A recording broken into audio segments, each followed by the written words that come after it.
وزين إيماننا بأنوار الأحاديث والفقه والقرآن، والصلاة والسلام على سيد الإنس والجان وعلى آله وأصحابه الذين أظهروا الإسلام على الأديان وعلى من تبعهم بإحسان، خصوصاً على سيدنا الإمام الأعظم أبي حنيفة النعمان. أما بعد فأعوذ بالله من الشيطان الرجيم. بسم الله الرحمن الرحيم. يا أيها الذين آمنوا ادخلوا في السلم كافة. وعن أبي هريرة رضي الله تعالى عنه قال قال رسول الله صلى الله عليه وسلم: إنما أنا لكم بمنزلة الوالد أعلمكم. اللهم صل على محمد وعلى آل محمد كما صليت على إبراهيم وعلى آل إبراهيم إنك حميد مجيد. اللهم بارك على محمد وعلى آل محمد كما باركت على إبراهيم وعلى آل إبراهيم إنك حميد مجيد. کچھ کفر نے فتنے پھیلائے، کچھ ظلم نے شعلے بھڑکائے، سینوں میں عداوت جاگ اٹھی، انسان سے انسان ٹکرائے، پامال کیا برباد کیا کمزور کو طاقت والوں نے، جب ظلم و ستم حد سے گزرے تشریف محمد لے آئے، قرآن بھی دیا تلوار بھی دی، دنیا بھی عطا کی عقبہ بھی، مرنے کو شہادت فرمایا جینے کے طریقے سمجھائے، جب ظلم و ستم حد سے گزرے تشریف محمد لے آئے۔ معزز علماء کرام، انتہائی واجب الاحترام بزرگوں، عزیز نوجوان دوستوں اور بھائیوں، میں نے آپ حضرات کے سامنے قرآن کریم کا دوسرا پارہ سورۃ البقرہ کی آیت کریمہ کا ایک حصہ تلاوت کیا اور حضور خاتم النبیین صلی اللہ علیہ وسلم کا ایک مبارک فرمان پڑھا۔ اللہ رب العزت قرآن کریم میں ارشاد فرما رہے ہیں: یا ایھا الذین آمنو، اے ایمان والو، مجھے ماننے والو، مجھے ماننے کا دعویٰ کرنے والو، ادخلوا فی السلم کافہ، پورے مکمل طور پر اسلام میں داخل ہو جاؤ۔ حضور صلی اللہ علیہ وسلم کا مبارک فرمان ہے، آپ فرماتے ہیں: انما انا لکم بمنزلۃ الوالد، اے میرے امتیو، میں محمد تمہارے لیے ایسے ہوں جیسے والد اپنی اولاد کے لیے ہوتا ہے۔ اللہ نے مجھے ایسے بنا کر بھیجا جیسے دنیا میں اولاد کے لیے والد ہوتا ہے۔ اعلمکم، میں تمہیں جینے کے طریقے سکھاتا ہوں، زندگی کیسے گزارنی ہے تمہیں یہ بتاتا ہوں۔ اللہ رب العزت نے جو ہمیں دین عطا فرمایا وہ دین ایک کامل اور مکمل دین ہے۔ اسلام ایک مکمل ضابطۂ حیات ہے۔ زندگی کا کوئی بھی شعبہ ہو، اسلام مکمل طور پر ہماری رہنمائی کرتا ہے۔ حضور صلی اللہ علیہ وسلم کی مبارک سیرت ہمارے لیے اسوہ حسنہ کے طور پر موجود ہے۔ ضرورت اس بات کی ہے کہ اللہ کے رسول کی مبارک تعلیمات کو پڑھا جائے، ان کو سنا جائے اور انہی کے مطابق زندگی گزاری جائے۔ چونکہ ہماری آج کی یہ کانفرنس فکر آخرت کے عنوان سے معنون ہے، اور فکر آخرت کا مطلب یہی ہوتا ہے کہ انسان ہر موقع پر ایسا کام کرے جس کی وجہ سے آخرت میں فائدہ ہو، ایسا کام کبھی نہ کرے موت کے بعد انسان کو نقصان ہو۔ عقائد وہ اختیار کرے جس سے آخرت بنتی ہے، ان عقائد سے بچے جن سے آخرت تباہ ہوتی ہے، اعمال وہ کرے جن سے آخرت سنورتی ہے، ان اعمال سے بچے جن سے آخرت تباہ ہوتی ہے، اخلاق وہ اپنائے جن سے آخرت سنورتی ہے، ان اخلاق اور عادات سے بچے جن سے آخرت تباہ ہوتی ہے۔ اپنی بھی فکر کرنا اور اپنے ان رشتہ داروں، عزیز و اقارب کی بھی فکر کرنا جو دنیا سے چلے گئے، اسی کو فکر آخرت کہتے ہیں۔ حضور صلی اللہ علیہ وسلم کی مبارک شریعت ہر موقع پر ہماری رہنمائی کرتی ہے۔ ہم اللہ کو مانیں اور اللہ کو یکتا مانیں، اللہ کے نبیوں کی نبوت کا اقرار کریں، حضور صلی اللہ علیہ وسلم کی ختم نبوت کا اقرار کریں، آسمانی کتابوں کو مانیں، قرآن کریم کو سب سے آخری کتاب مانیں، اللہ کے ملائکہ اور فرشتوں کو مانیں، امت کے اندر جو چیزیں ماننے والی ہیں شریعت مطہرہ نے ایک ایک چیز ہمیں سکھائی اور سمجھائی ہے۔ ولادت سے لے کر وفات تک، قبر سے لے کر حشر تک، کوئی موڑ اور لمحہ ایسا نہیں ہے جس کے بارے میں حضور صلی اللہ علیہ وسلم نے اپنی امت کو آگاہ نہ فرمایا ہو۔ بچے کی پیدائش سے لے کر کسی رشتہ دار کی وفات تک، قبر کے پیٹ سے لے کر آخرت اور حشر تک، ایک ایک چیز ہمارے سامنے اللہ کے رسول نے بیان فرمائی ہیں۔ ان میں سے بعض چیزیں وہ ہیں جن کا تعلق ماننے سے ہے، اور کچھ چیزیں وہ ہیں جن کا تعلق کرنے سے ہے۔ کچھ کام وہ ہیں جنہیں مانا جاتا ہے، اور کچھ چیزیں وہ ہیں جنہیں اپنایا جاتا ہے، جن پر عمل کیا جاتا ہے۔ اللہ کے رسول صلی اللہ علیہ وسلم کی مبارک تعلیمات کا خلاصہ میں اختصار کے ساتھ آپ کی خدمت میں عرض کرتا ہوں۔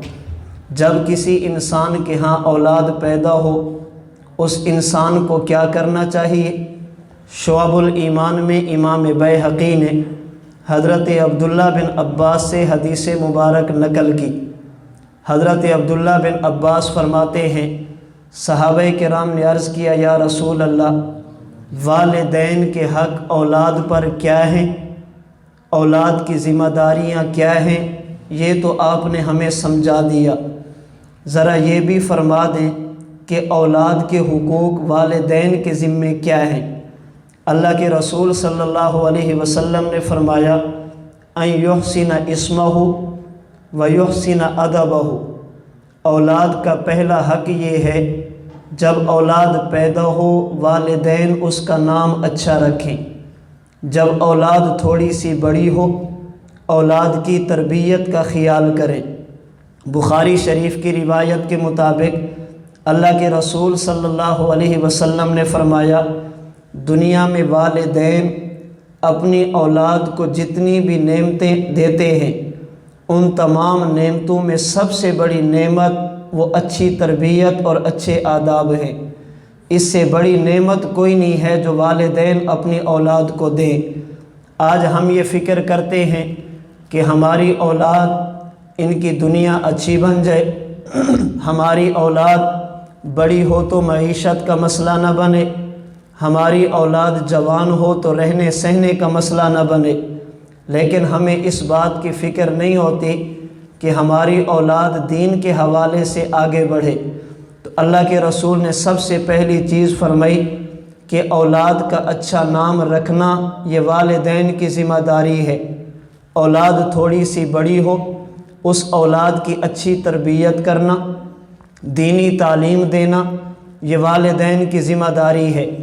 ہمارے پیر و مرشد، مربی و شیخ حضرت متکلم اسلام مولانا محمد الیاس گھومن دامت برکاتہم العالیہ اس موقع پر بڑی پیاری بات فرماتے ہیں کہ جب کسی مسلمان کے گھر میں بچہ پیدا ہو، سب سے پہلے اس بچے کے کان میں اذان دی جاتی ہے، اللہ اکبر کی صدا بلند کی جاتی ہے، یہ بتانے کے لیے کہ تو جس گھر میں پیدا ہوا یہ گھر مسلمانوں کا ہے۔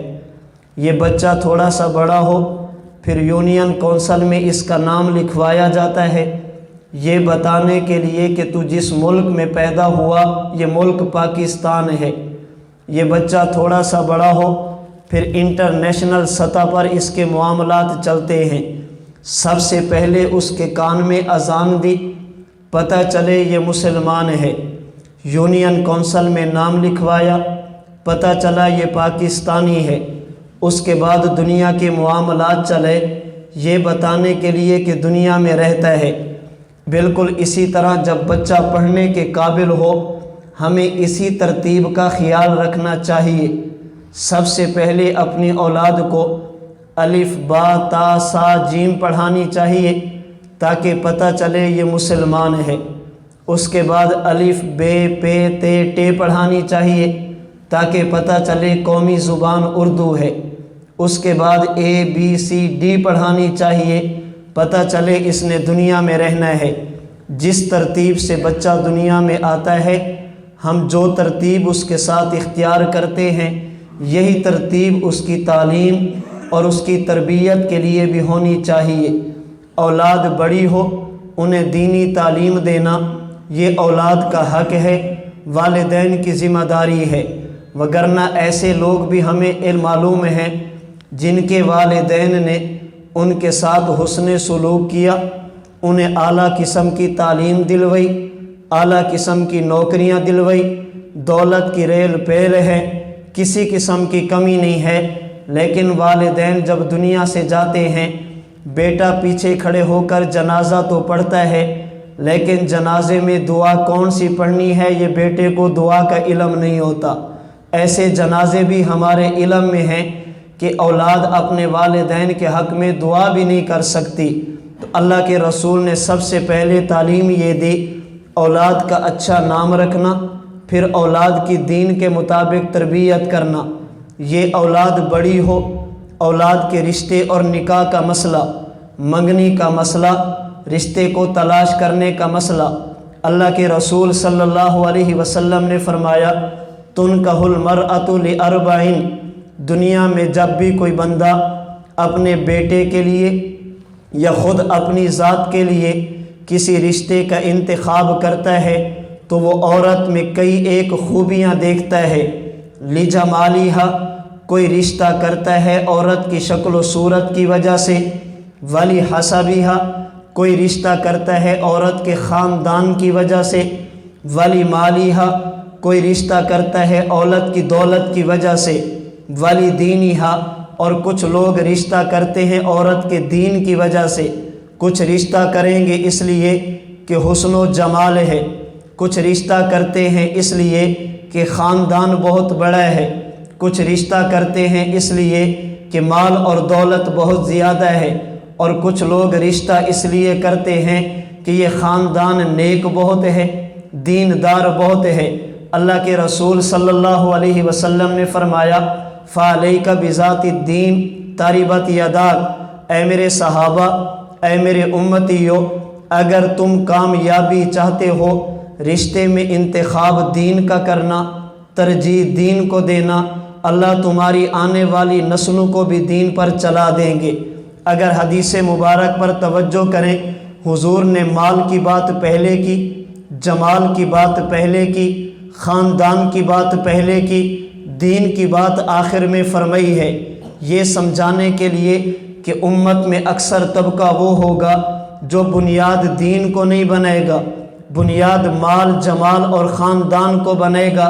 ہاں، گنتی کے چند لوگ ایسے ہوں گے جو رشتے کی بنیاد دین کو بنائیں گے۔ اور یاد رکھنا، اگر مرد دیندار ہو تو یہ مرد کی اپنی ذات کا مسئلہ ہے، اگر گھر میں آنے والی خاتون دیندار ہو، یہ دینداری آگے نسلوں میں منتقل ہوتی ہے۔ یہ سیدنا حسن، سیدنا حسین، دیگر صحابہ کرام جو اس مقام اور مرتبے تک پہنچے ہیں، ان کے پیچھے ان کی والدہ کی تربیت اور ان کی والدہ کا حسن تعلم شامل تھا۔ تو اللہ کے رسول صلی اللہ علیہ وسلم نے ہمیں یہ بات سمجھائی ہے کہ نکاح کرتے وقت دین کو بنیاد بناؤ۔ جب نکاح کرنا پڑے، نکاح کے موقع پہ اللہ کے رسول نے بطور خاص دو باتوں کی تعلیم دی۔ فرمایا اعلنوا النکاح وجعلوہ فی المساجد، جب بات نکاح کی آ جائے پھر نکاح مسجد میں کرو اور علل اعلان کرو، ہر کسی کو پتہ ہو فلاں کے بیٹے کا فلاں کی بیٹی سے نکاح ہے، اور مسجد میں نکاح کرو۔ اس کی وجہ کیا ہے؟ ہمارے حضرت دامت برکاتہم العالیہ فرماتے ہیں دنیا میں شادی کافر بھی کرتا ہے، دنیا میں نکاح مسلمان بھی کرتا ہے۔ کافر کے ہاں شادی کا معنی عیاشی ہے، مسلمان کے ہاں نکاح کا معنی عبادت ہے۔ ہم نکاح کو عبادت سمجھتے ہیں، اور عبادت کی بہترین جگہ وہ بازار نہیں ہے، عبادت کی بہترین جگہ اللہ کا گھر مسجد ہے۔ اس لیے مسلمان کا نکاح وہ مسجد میں ہونا چاہیے، یہ حضور نے پہلی بات فرمائی۔ دوسری بات اللہ کے رسول نے فرمایا اعظم النکاح برکتاً ایسرہ مؤونتاً، اگر تم یہ چاہتے ہو کہ اللہ نکاح میں برکتیں عطا فرمائے، اللہ خیریں عطا فرمائے، تو اس کے حصول کا آسان طریقہ یہ ہے جس نکاح میں خرچہ کم ہوگا برکتیں زیادہ ہوں گی، خرچہ کم ہوتا جائے گا برکات بڑھتی جائیں گی، خرچے بڑھتے جائیں گے برکتیں کم ہوتی جائیں گی۔ یہ اللہ کے رسول صلی اللہ علیہ وسلم کی مبارک تعلیمات خوشی کے موقع پر ہیں۔ اگر زندگی میں موقع غمی کا آ جائے، موقع تکلیف کا آ جائے، کسی رشتہ دار کی جدائی کا آ جائے، اللہ کے رسول نے جیسے ہمیں خوشی کے موقع پر کیا کرنا چاہیے یہ سمجھایا، تکلیف اور غمی کے موقع پر کیا کرنا چاہیے اللہ کے رسول نے یہ بھی سمجھایا۔ حضور علیہ الصلوۃ والسلام کا مبارک فرمان مسلم شریف میں ہے، فرمایا لقنوا موتاکم لا الہ الا اللہ، اگر تمہارے کسی رشتہ دار کی موت کا وقت قریب آ جائے، وہ زندگی کے آخری لمحات گزار رہا ہو، پھر جو لوگ اس کے آس پاس موجود ہوں انہیں چاہیے اسے لا الہ الا اللہ کی تلقین کریں، اس کے سامنے کلمہ پڑھیں۔ لیکن اس موقع پہ یاد رکھنا کلمہ پڑھنا چاہیے، تھوڑی زور سے پڑھنا چاہیے، لیکن جو بندہ قریب المرگ ہے، جس کی زندگی کے آخری لمحات ہیں، اسے یہ نہیں کہنا چاہیے کہ تم کلمہ پڑھو، اس لیے کہ ہو سکتا ہے موت کی تکلیف کی وجہ سے، شدت مرض کی وجہ سے وہ بندہ کلمے کا انکار کر بیٹھے۔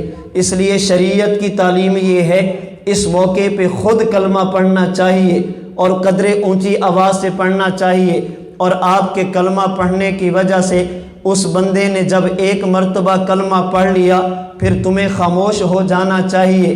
کوشش یہ کرنی چاہیے کہ مرنے والے کی آخری گفتگو وہ کلمہ ہونی چاہیے۔ اللہ کے رسول صلی اللہ علیہ وسلم نے فرمایا جو آدمی آخری وقت کلمہ پڑھ کے دنیا سے چلا گیا داخل الجنہ، اللہ اسے جنت ضرور عطا فرمائیں گے۔ یہ بندہ دنیا سے چلا گیا، شریعت کی تعلیم، اسے غسل دو اور تاخیر نہ کرو، اسے کفن پہناؤ اور تاخیر نہ کرو، اس کے بعد اسے جنازے کے لیے لے کر جاؤ۔ اب جب جنازے کے لیے میت جانے لگتی ہے احوال کیا ہوتے ہیں اللہ کے رسول نے ہمیں بتایا ہے۔ حدیث مبارک بخاری شریف کی، اللہ کے رسول نے فرمایا جب تم کسی میت کو اپنے کندھوں پہ اٹھا کر جنازہ گاہ کی طرف جاتے ہو، قبرستان کی طرف جانے لگتے ہو، فَإِن كَانَتْ صَالِحَةً، اگر یہ مرنے والا مومن، مرنے والا نیک ہو، مرنے والا اللہ کا فرما بردار ہو، یہ کہتے قدمونی قدمونی قدمونی، مجھے جلدی لے کر چلو، تاخیر کیوں کرتے ہو، مجھے قبر کے حوالے کر دو، تاخیر کیوں کرتے ہو۔ وَإِن كَانَتْ غَيْرُ صَالِحَةٍ، اگر مرنے والا مومن نہیں بلکہ کافر ہو، نیک نہیں بلکہ بدکار ہو، یہ چیختا ہے یا ویلہا این یذہبون، اور تھوڑی دیر ٹھہر جاؤ، مجھے کہاں لے کر جاتے ہو، اللہ کے لیے مجھے ادھر نہ لے کر جاؤ۔ اللہ کے رسول نے فرمایا یسمع صوتہا کل شیء الا الانسان، جب یہ چیخیں مارتا ہے اس کی آواز ہر مخلوق سنتی ہے، اگر نہیں سنتا تو انسان نہیں سنتا، اس کی آواز کو جانور بھی سنتے ہیں، اس کی آواز کو پرندے بھی سنتے ہیں، اس کی آواز کو درندے بھی سنتے ہیں، لیکن انسان یہ آواز نہیں سنتا۔ فرمایا وَلَوْ سَمِعَهَا، لسائقا، اگر یہ انسان سن لے یہ اپنے ہوش و حواس کھو بیٹھے گا، یہ بے ہوش ہو جائے گا۔ اللہ کے رسول نے یہ بھی فرمایا لولا اللہ تدافنوا لدعوت اللہ ان یسمیکم من عذاب القبر، اگر مجھ محمد کو یہ خدشہ نہ ہوتا تم میتوں کو قبروں میں دفنانا چھوڑ دو گے، میں اللہ سے دعا کرتا جو قبر کی چیخیں میں سنتا ہوں اللہ تمہیں بھی سنا دیتا، جو قبر کی چیخیں میں سنتا ہوں اللہ وہ تمہیں بھی سنا دیتے۔ اللہ کے رسول نے فرمایا یہ میت جب جانے لگتی ہے اگر نیک ہو کہتی ہے جلدی کرو، اگر یہ غیر صالح ہو، اگر نیک نہ ہو کہتے تھوڑی دیر ٹھہر جاؤ، مجھے کہاں لے کر جا رہے ہو؟ میت کو جنازہ گاہ میں رکھا گیا، اس میت کا جنازہ پڑھنا ہے۔ جنازہ پڑھنے کا طریقہ احادیث مبارک میں موجود ہے۔ 4 تکبیریں نماز جنازہ میں فرض ہیں۔ پہلی تکبیر کے بعد ثنا پڑھی جائے، دوسری تکبیر کے بعد درود پاک پڑھا جائے، تیسری تکبیر کے بعد دعا پڑھی جائے اور چوتھی تکبیر کے بعد سلام پھیرا جائے۔ اس جنازے کا فائدہ کیا ہوگا؟ جو جنازہ پڑھے گا فائدہ ان کا بھی ہے، جس کا جنازہ پڑھیں گے فائدہ اس کا بھی ہے، اللہ دونوں کو فائدہ دیتے ہیں۔ جنازہ پڑھنے والوں کا فائدہ کیا؟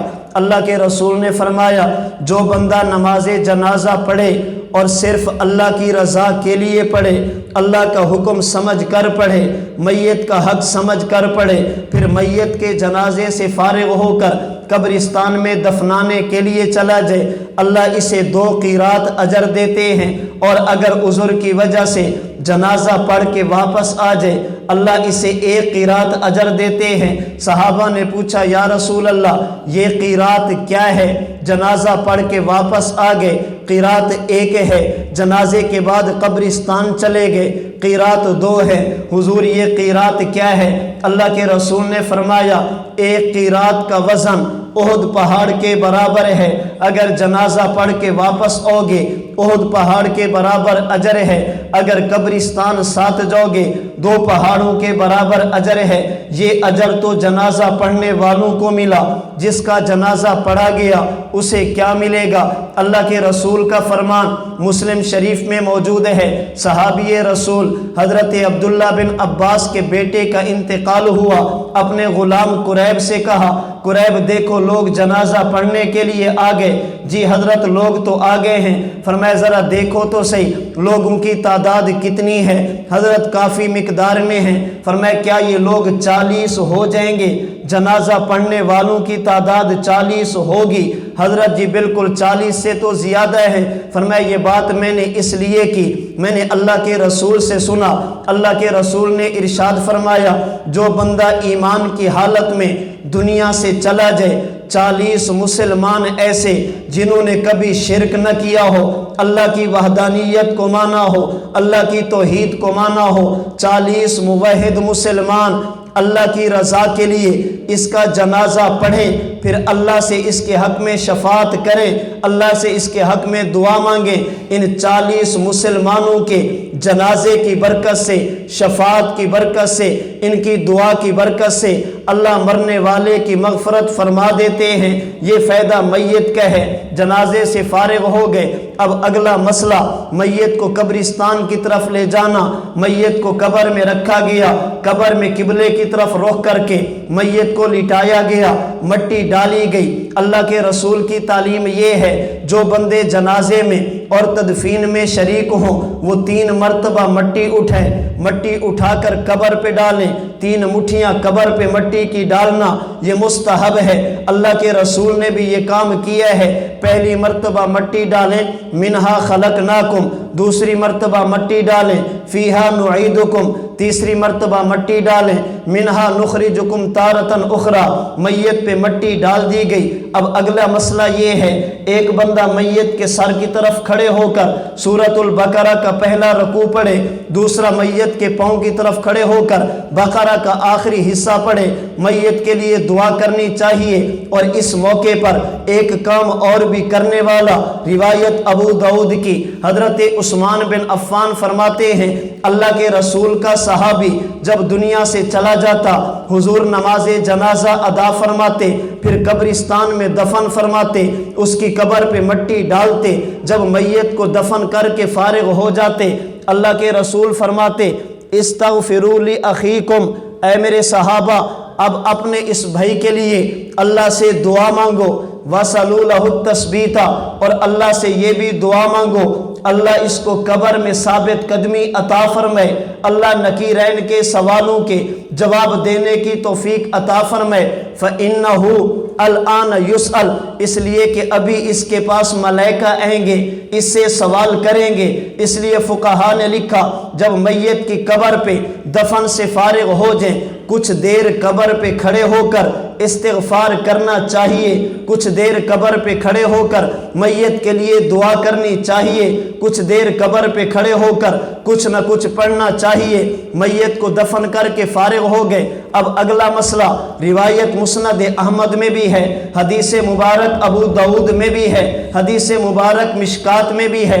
حضرت برا بن عازب فرماتے ہیں اللہ کے رسول نے ایک جنازے میں شرکت کی، جنازے سے فارغ ہو کر اللہ کے رسول قبرستان پہنچے، ابھی تک قبر تیار نہیں تھی، قبر تیار نہیں تھی، ابھی تک قبر تیار نہیں۔ اللہ کے رسول بیٹھ گئے، حضور علیہ الصلوۃ والسلام نے زمین کو کریدنا شروع کیا، زمین کو کھودنا شروع کیا۔ اللہ کے رسول نے مومن کی اور کافر کی موت کا فرق بیان کیا، فرق بیان کرنے کے بعد فرمایا جب مومن دنیا سے جاتا ہے، قبر میں پہنچتا ہے، فتواد روحہ فی جسدہ، اللہ اس کو قبر میں حیات عطا فرماتے ہیں، پھر دو فرشتے آتے ہیں، آ کر بٹھاتے ہیں، پوچھتے ہیں من ربک، تیرا رب کون ہے، من نبیک، تیرا نبی کون ہے، ما دینک، تیرا دین کیا ہے، من ربک، تیرا رب کون ہے، من نبیک، تیرا نبی کون ہے، ما دینک، تیرا دین کیا ہے۔ اگر مرنے والا مومن ہو کہتے ربی اللہ وحدہ لا شریک لہ، نبی محمد صلی اللہ علیہ وسلم، دین الاسلام، اللہ کی طرف سے آواز آتی ہے افرشوا لہ من الجنہ، میرے اس بندے کو جنت کا بستر دے دو، البسوا لہ من الجنہ، میرے اس بندے کو جنت کا لباس دے دو، وافتحوا لہ بابا الی الجنہ، اس کی قبر کی طرف جنت کا دروازہ کھول دو، فیاتیہ من طیبہا وروحہا، یہ جنت میں رہ کر قبر کی ٹھنڈی ہوا بھی لیتا ہے، یہ قبر میں رہ کر جنت کی خوشبو بھی لیتا ہے۔ اگر مرنے والا مومن نہیں، مرنے والا کافر ہو، فرشتہ کہتے ہیں من ربک، کہتے ہیں ہاں لا ادری، مجھے تو کسی چیز کا علم نہیں، تیرا نبی کون ہے، کہتے ہیں مجھے تو معلوم نہیں، تیرا دین کیا ہے، میرا تو مجھے تو معلوم نہیں ہے۔ یہ فرشتے کے سوالوں کے جواب نہیں دیتا، اسے جہنم کا لباس، جہنم کا بستر، جہنم کی کھڑکی اس کی قبر کی طرف کھولی جاتی ہے۔ ایک حدیث میں یہ بھی ہے اگر سوالوں کے جواب دے دے یہ مومن ہو، فرشتہ کہتے ہیں ذرا نیچے دیکھ، جب یہ نیچے دیکھتا ہے اسے جہنم کی آگ بھڑکتی ہوئی نظر آتی ہے، فرشتہ کہتا ہے اب اوپر دیکھ، جب اوپر دیکھتا ہے جنت کے محلات نظر آتے ہیں، فرشتہ کہتے ہیں اگر تو جواب نہ دیتا تیرا ٹھکانہ یہ ہوتا، جواب دیا ہے اب ٹھکانہ یہ ہوگا، اگر جواب نہ دے سکے فرشتہ کہتے اوپر دیکھ، یہ میت اوپر دیکھتی ہے، جنت کے محلات نظر آتے ہیں، پھر میت کو کہا جاتا ہے نیچے دیکھ، جب یہ نیچے دیکھتا ہے جہنم کے گڑھے نظر آتے ہیں، ملائکہ کہتے ہیں اللہ کے بندے اگر جواب دے دیتا تیرا ٹھکانہ یہ ہوتا، تو نے جواب نہیں دیا، اب ٹھکانہ تیرا یہ ہوگا۔ اللہ کے رسول نے فرمایا اگر جواب دے دے اس کی قبر کو تا حد نگاہ کھول دیا جاتا ہے، اگر یہ کافر ہو اس کی قبر کو دبایا جاتا ہے یہاں تک کہ اس کی پسلیاں ایک دوسرے میں داخل ہو جاتی ہیں، اگر یہ مومن ہو اسے قبر میں سلا دیا جاتا ہے، اگر یہ کافر ہو نیند اس پر بھی آ جایا کرتی ہے، لیکن قیامت کی صبح تک اللہ مومن کو جنت کی ٹھنڈی ہوا دیتے ہیں، اللہ کافر کو جہنم کا دھواں دیتے ہیں، یہ قبر میں رہ کر جنت کی خوشبو سونگتا ہے، وہ قبر میں رہ کر جہنم کی تپش کو محسوس کرتا ہے۔ اور یاد رکھنا جو بندہ بھی دنیا سے چلا گیا اللہ ہر میت کو قبر میں حیات دیتے ہیں۔ اگر مومن ہو حیات اسے بھی ملتی ہے، اگر شہید ہو حیات اسے بھی ملتی ہے، اگر اللہ کا نبی ہو قبر میں حیات اسے بھی ملتی ہے۔ لیکن ان حیاتوں میں فرق ہے، اس لیے کہ جیسے قبر کے پیٹ میں امتی بھی جاتا ہے نبی بھی جاتا ہے، ماں کے پیٹ میں امتی بھی جاتا ہے نبی بھی جاتا ہے، لیکن اگر زندگی پر غور کیا جائے امتی ماں کے پیٹ میں ہو حیات الگ ہے، نبی والدہ کے بطن میں ہو حیات الگ ہے۔ امتی ماں کے پیٹ میں ہو ماں کو تکلیف ہے، اللہ کے رسول ماں کے بطن میں ہو ماں کو تکلیف نہیں ہے۔ امتی ماں کے پیٹ سے باہر ہے ماں کو تکلیف ہے، اللہ کے رسول پیدا ہو نبی کو تکلیف نہیں۔ ماں کے پیٹ میں زندگی تو ہر کسی کو ملی لیکن امتی کی جدا ہے نبی کی جدا ہے۔ بالکل اسی طرح جب دنیا سے قبر کے پیٹ میں جائیں حیات ہر کسی کو ملتی ہے، امتی کی حیات الگ ہے، پیغمبر کی حیات الگ ہے، شہید کی حیات الگ ہے۔ حکیم الاسلام قاری محمد طیب قاسمی نے اپنے خطبات میں لکھا اگر دنیا سے جانے والا مومن ہو اور غیر شہید ہو اللہ اسے قبر میں رکھ کر جنت کا دروازہ کھول دیتے ہیں، جنت کی ٹھنڈی ہوا اس کی قبر میں آتی ہے۔ اگر دنیا سے جانے والا شہید ہو اللہ اس کی روح کو جنت کی سیر کی اجازت دیتے ہیں۔ جب امتی مومن ہو یہ قبر میں جنت اپنی جگہ پر یہ اپنی جگہ پر درمان کے دروازے کھول دیے گئے، ٹھنڈی ہوا آتی ہے۔ اگر شہید ہو اللہ اس کی روح کو جنت کی سیر کی اجازت دیتے ہیں۔ لیکن جب معاملہ نبی کا آ جائے بات اللہ کے نبی کی آ جائے قاری طیب صاحب فرماتے ہیں پھر نبی کو اپنی جگہ پہ رکھ کر جنت کو اپنی جگہ پہ رکھ کر درمیان کے دروازے نہیں کھولے جاتے، پھر نبی کو جنت میں لے جا کر سیر نہیں کری جاتی۔ جب بات نبی کی آ جائے اللہ جنت کو اٹھا کر نبی کے قدموں میں رکھ دیتے ہیں، اللہ نبی کی قبر کو جنت کا باغ بنا دیتے ہیں۔ اللہ کے رسول نے قبر کے بارے میں بھی احوال بتائے ہیں، یہ قبر میں دنیا سے چلا گیا حدیث مبارک میں ہے فرمایا جس طرح کوئی بندہ پانی میں ڈوب رہا ہو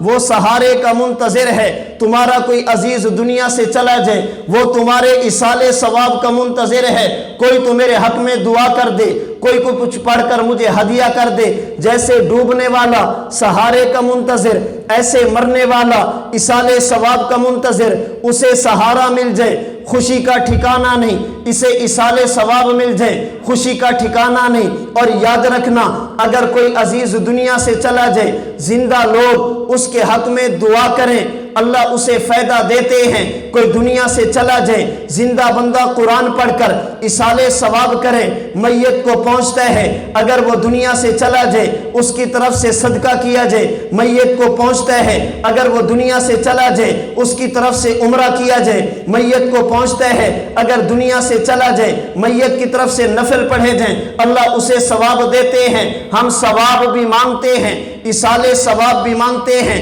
دعا کریں میت کا فائدہ تب بھی ہے، اگر صدقہ کریں میت کا فائدہ تب بھی ہے، اگر عمرہ کریں میت کا فائدہ تب بھی ہے، نوافل پڑھیں میت کا فائدہ تب بھی ہے۔ لیکن شرط یہ ہے یہ صدقہ کرنے والا خود بھی مومن ہو، دنیا سے جانے والا یہ بھی مومن ہو، یہ صدقہ کرنے والا بھی مومن، جس کے لیے کیا وہ بھی مومن ہو۔ ابو داؤد کی روایت حضرت عمر بن عاص اللہ کے رسول کے پاس آتے ہیں، یا رسول اللہ ایک بات تو بتا دیں۔ فرمائے عمر کیا ہوا؟ فرمائے میرے والد عاص بن ویل نے دنیا میں بڑی نیکیاں کی ہیں، جب دنیا سے چلا گیا میرے باپ نے وصیت کی میری وفات کے بعد میری طرف سے 100 غلام آزاد کرنا۔ حضور پوچھنا یہ ہے اگر میں غلام آزاد کروں میرے والد کو فائدہ ہوگا؟ اللہ کے رسول نے فرمایا اے عمر اگر تمہارا والد کلمہ پڑھ کے جاتا تم صدقہ کرتے والد کو فائدہ ہوتا، غلام آزاد کرتے والد کو فائدہ ہوتا، اب کسی قسم کا فائدہ نہیں، اس لیے کہ تمہارے والد بغیر کلمہ کے دنیا سے گئے ہیں تو ہم ثواب بھی مانگتے ہیں، اصالِ ثواب بھی مانگتے ہیں۔ اللہ کے رسول نے فرمایا، مسلم شریف کی روایت، بندہ دنیا سے چلا جائے، نامہ اعمال بند ہے، نیکیاں کر نہیں سکتا الا من ثلاثۃ، ہاں کچھ خوش نصیب ایسے ہیں دنیا سے چلے جائیں اصالِ ثواب ملتا رہتا ہے، من صدقۃ جاریہ، صدقہ جاریہ ہو، میت کو فائدہ ہے، علم ينتفع به، علم چھوڑ کر جائیں میت کو فائدہ ہے، او ولد صالح يدعو له، نیک اولاد چھوڑ کر جائیں یہ دعا کرتی ہے، اللہ میت کو قبر میں اس کا فائدہ دیتے ہیں۔ اللہ کے رسول کی ایک تعلیم یہ ہے، مرنے والوں کو اصالِ ثواب کرو، مرنے والوں کے لیے اصالِ ثواب کرو، اور یاد رکھنا اصالِ ثواب کے لیے کوئی وقت متعین نہیں، اصالِ ثواب کے لیے کوئی وقت متعین نہیں، ہر وقت ہو سکتا ہے، ہر سانس کے ساتھ ہو سکتا ہے، ہر نماز کے ساتھ ہو سکتا ہے، ہر عبادت کے ساتھ ہو سکتا ہے۔ اصالِ ثواب کے لیے یہ سالانہ مقرر کرنا، ہم سالانہ کی بات نہیں کرتے، ہم روزانہ کی بات کرتے ہیں۔ آج لوگ ہمیں تانا دیتے ہیں، جی مر گیا مردود، نہ فاتحہ نہ درود، کیا مانا جی تم نے اصالِ ثواب نہیں کیا؟ میں نے کہا میں تو ہر نماز کے ساتھ کرتا ہوں، ہر عبادت کے ساتھ کرتا ہوں، پوری امت کے لیے کرتا ہوں، جو ہر وقت کرے وہ منکر ہے، جو سال کے بعد کرے وہ ماننے والا۔ یہ بات ہمیں سمجھ نہیں آتی۔ اصالِ ثواب میت کی ضرورت ہے، اور ضرورت اسی وقت ہے جب میت دنیا سے چلی جائے۔ اس کے لیے وقت کا انتظار کرنا، وقت کو متعین کرنا، یہ بات مناسب نہیں ہے۔ میت کی پہلی ضرورت اس کے لیے اصالِ ثواب کرنا، میت کی دوسری ضرورت، آخری بات اللہ کے رسول کی دوسری تعلیم، فرمایا لا تذکروا موتاکم الا بخیر، جو بندہ دنیا سے چلا جائے اس کی خوبیاں بیان کرو، اس کی بھلائیوں کو ذکر کرو، اگر اس کے گناہ تھے بھی انہیں تذکرہ مت کرو، ان کی تذکرے مت کرو۔ حدیث مبارک میں ہے اللہ کے رسول کے سامنے جنازہ گزرا، صحابہ نے تعریف کی، فرمایا واجبت۔ پھر دوسرا جنازہ گزرا، لوگوں نے کہا بندہ ٹھیک نہیں تھا، فرمایا واجبت۔ صحابہ نے عرض کیا یا رسول اللہ، جس کی صحابہ نے تعریف کی آپ نے فرمایا واجبت، جس کی تعریف نہیں کی برائیاں بیان کی آپ نے فرمایا واجبت۔ فرمایا اے میرے صحابہ، جس کی تم نے تعریف کی اللہ نے اس کے لیے جنت واجب کر دی، جس کی تم نے تعریف نہیں برائیاں بیان کی اس کے لیے جہنم واجب ہو گئی۔ انتم شہداء اللہ فی الارض، تم اس زمین پر اللہ کے گواہ موجود ہو، جیسے میت کی حق میں گواہی دو گے ویسے میت کے ساتھ معاملہ کیا جائے گا۔ لیکن میرے دوستو اس کا مطلب یہ نہیں کہ جنازے کے موقع پہ کہا جائے بھی زبان سے کہو بندہ اچھا تھا، یہ مطلب نہیں۔ حدیث کا مطلب یہ ہے تم زندگی یوں گزارو، زندگی یوں گزارو، ادھر تمہارا جنازہ اٹھے صرف گھر والے نہ روئیں، پورا محلہ روئے، صرف گھر والے نہ روئیں، جس کو خبر پہنچے وہ رونا شروع کرے، تمہارے خیر کی گواہی پورا علاقہ دے، تمہارے خیر کی گواہی پورا محلہ دے، تمہارے اچھے ہونے کی گواہی پوری دنیا دے، لوگ کہیں کہ بندہ اچھا تھا، یہ مطلب ہے انتم شہداء اللہ فی الارض۔ تو اللہ کے رسول نے دنیا کا معاملہ ہو ہمیں بتایا ہم کیا کریں، اگر خوشی کا موقع ہو ہمیں بتایا ہم کیا کریں، اگر تکلیف کا موقع ہو ہمیں بتایا ہم کیا کریں، موقع غمی کا ہو ہمیں سمجھایا ہم کیا کریں، دنیا میں کوئی آنے لگے معاملہ کیا کرنا ہے یہ بھی سمجھایا ہے، دنیا سے جانے لگے ہم کیا کریں یہ بھی سمجھایا ہے۔